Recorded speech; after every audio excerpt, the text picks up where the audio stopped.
Do you depend on willpower to get yourself through a diet or a way of eating? I'm John Laspina, your carnivore teacher, talking about willpower and, of course, the proper human diet. And my main point here, the main idea is that you don't need willpower at all. None. Maybe when you first start because you're used to eating the standard world diet most of your life and you're switching over to something new, which really isn't new, it's ancient, but we're starting to eat properly. You may need a little self-discipline and willpower to not go with the old habits of eating ultra-processed food with starch, sugar, and seed oils. But what I'm trying to explain here in this video is that you don't need willpower for the rest of your life on the proper way of eating, the proper human diet. When your body is acclimated to eating this way and your cravings for sugar and starch go away, you're just eating that list that I often recommend: beef, lamb, pork, poultry, fish, and eggs. When you eat that way, you don't have to really think about it. You don't have to force yourself to eat that way. It becomes a routine. Like I've been doing this for over 6 years now. And I've refined it over the 6 years. I really have. I started out ketogenic, then I went ketovore, then for several years, and then I went carnivore. And within each one of those, I've pulled things out and put things in and changed how I've cooked, tried new things. I always keep an open mind, a growth mindset, and try to refine and see what works for my individual body chemistry and metabolism, which is different from yours. You have to find out and figure out what works best for you and with you. And you do that by doing little tests.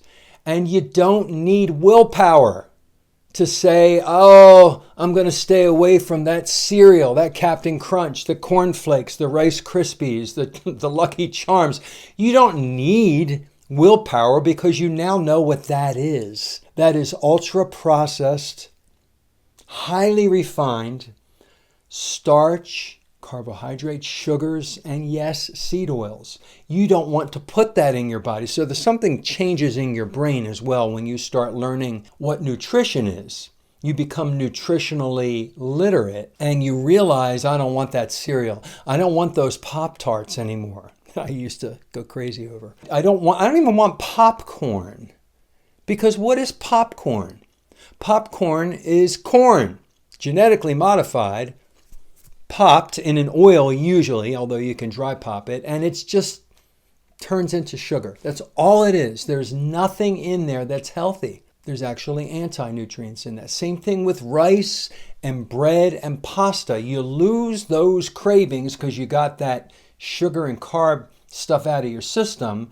You see them for what they really are, empty nutrition. There's no nutrition in there, anti-nutrition, and there's no willpower needed. I don't have to say, when you sit down at a big table and you see at somebody else's house, and you see the meat and maybe some other meat, and then you see all the sides, all the extra, vegetables and mashed potatoes, all that stuff like at a Thanksgiving dinner.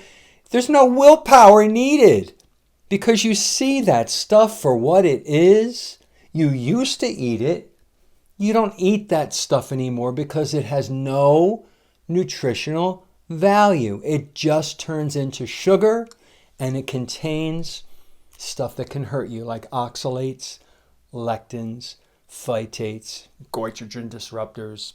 So that's why you don't need willpower. It's super easy. Now, if you're like me and you're a sugar addict, I got off of sugar and I don't have the physical cravings for sugar anymore. But the psychological, the neuron paths have been generated and created since I was a kid. I ate lots and lots of candy and sugar and carbs from childhood all the way up until in my early 50s when I stopped eating that way. So there's a mental aspect where you might need a little bit of willpower, but that whole physical craving is gone. So you don't need that willpower. So, when Halloween and Easter and all the holidays, the sugar holidays come around, I just don't look at the stuff. I walk by it in the store. I just don't touch it because I know mentally once I put something that has lots of sugar and carbs in my mouth, it's going to turn on my addiction switch. So there's a mental aspect to willpower as well. You train your mind to understand what it is. There's not much willpower required. I see the junk food for what it is. Even though I loved it, and I probably would love it if I got at it again, I know what it will do to me. It will spike my insulin. It will cause me to store fat. I will get into depression again and mood swings. I know what sugar does to me. So temptation and self-control, to me, the mental aspect of it and the fact that I'm off of it physically is 1,000 times more powerful than the actual temptation itself. Find how it works for you, apply it, teach somebody else, pass it on so that others can get healthy as well. I make these videos so that maybe somebody can be helped.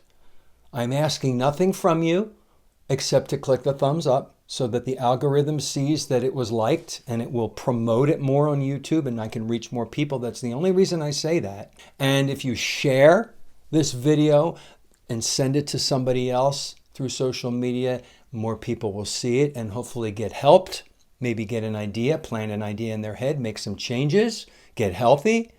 And if you subscribe to my channel, you can see something every day because I put out a video every single day.